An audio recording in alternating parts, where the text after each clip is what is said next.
ಸ್ವಾಮಿ ಪಾದ ದೇವಂ ಪಾದ ಅಷ್ಟೇ.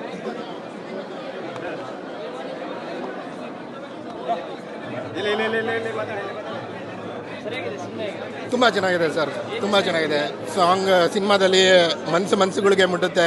ಒಬ್ಬ ಸಾಮಾನ್ಯ ಪ್ರಜೆಗಳೂ ನೋಡ್ಬೋದು, ಸಾಮಾನ್ಯ ವ್ಯಕ್ತಿಗಳು, ಸಾಮಾನ್ಯದವರು ಎಲ್ಲರೂ ನೋಡ್ಬೋದು. ಒಬ್ಬ ಚಿಕ್ಕ ವಯಸ್ಸಿಂದ ಹಿಡಿದು ದೊಡ್ಡ 60 ವರ್ಷದವರೆಗೂ ನೋಡ್ಬೋದು ಅಂತ ಸರ್ ಹೇಳಿದರು. ಇವಾಗ ಅದೇ ಥರನೇ ತುಂಬ ಚೆನ್ನಾಗಿ ಬಂದಿದೆ ಸಿನಿಮಾ, ತುಂಬ ಚೆನ್ನಾಗಿ ಮಾಡಿದ್ದಾರೆ ಎಲ್ಲಾದ್ರೂ. ತುಂಬ ಚೆನ್ನಾಗಿದೆ ಸರ್, ಥ್ಯಾಂಕ್ ಯು. ಸ್ವಾಮಿ ಪಾದಂ ದೈವ ಪಾದಂ ತುಂಬ ಚೆನ್ನಾಗಿದೆ. ಸಿನಿಮಾ ಕಾರ್ ಸುತ್ತ ನಡೀತಿದ್ದು ಅದೊಂದು ಮಧ್ಯಮ ವರ್ಗದ ಯುವಕರ ಕಥೆ ಆಗಿತ್ತು. ಇದರಲ್ಲಿ ಹೇಗಿದೆ ಅದರ ಲೀಡ್ ಹೆಂಗೆ ತಗೊಂಡೋಗಿದ್ದಾರೆ ಸರ್? ತುಂಬ ಚೆನ್ನಾಗಿ ತಗೊಂಡೋಗಿದ್ದಾರೆ. ಆ ಕಂಟಿನ್ಯೂಷನ್ ಇದೆಯಲ್ಲ ಆ ಸಿನಿಮಾದಲ್ಲಿ, ಅದು ತುಂಬ ಚೆನ್ನಾಗಿ ಕ್ಯಾರಿ ಮಾಡಿದ್ದಾರೆ. ಸಖತ್ತಾಗಿದೆ ಸರ್, ತುಂಬ ಚೆನ್ನಾಗಿ ನೋಡ್ಬೋದು, ಚೆನ್ನಾಗಿದೆ. ರಮ್ಯಾ ಮೇಡಮ್ ಮತ್ತೆ ಸಿನಿಮಾದಲ್ಲಿ ಎಲ್ಲರೂ ನೋಡ್ಬೋದಾ ಸರ್? ಖಂಡಿತ ನೆನಪಾಗ್ತಾರೆ. ಮಂಗಳಾ ಮೇಡಮ್ ಅಂತ ಬಂದಮೇಲೆ ಖಂಡಿತ ತುಂಬ ನೆನಪಾಗ್ತಾರೆ. But we miss Ramya madam. But ಚೆನ್ನಾಗಿದೆ. ನಿವೇದಿತಾ ಮೇಡಮು ಚೆನ್ನಾಗಿ ಕ್ಯಾರಿ ಮಾಡಿದ್ದಾರೆ. Thank you sir, thank you so much.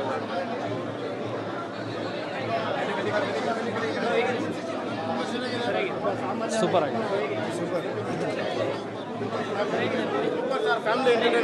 Super ಆಗಿದೆ.